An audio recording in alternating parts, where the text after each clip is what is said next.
शाम ढलने वाली थी। ठंडी हवाओं ने मौसम को डरावना बना दिया था।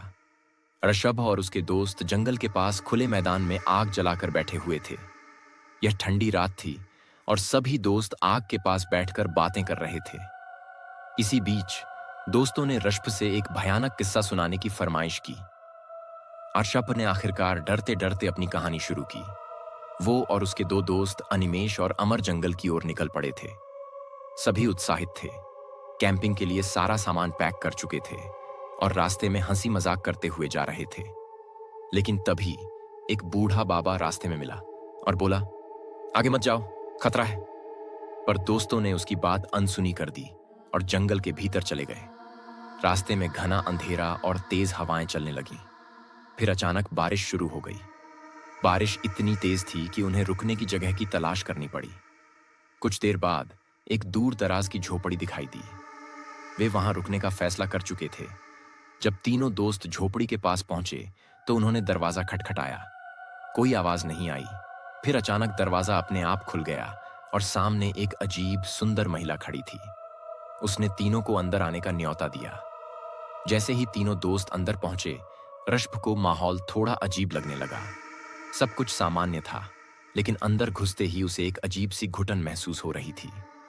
उस महिला ने तीनों के लिए उनके पसंदीदा खाने का इंतजाम किया। यह बहुत ही अजीब था कि उसे कैसे पता चला कि उन्हें क्या पसंद है। तभी ऋषभ को बाहर जाकर कुछ हल्का महसूस हुआ, लेकिन वहां उसने एक छोटे लड़के को देखा जिसका चेहरा भयानक था। वो चुड़ैल का भाई था। वह लड़का और एक शैतानी इंसान ऋषभ को मारने की कोशिश करने लगे। ऋषभ भागकर झोपड़ी में वापस आया, लेकिन अंदर का नजारा बदल चुका था। वहां गंदगी और बदबू फैली थी और उसके दोस्त कीड़े मकोड़े खा रहे थे।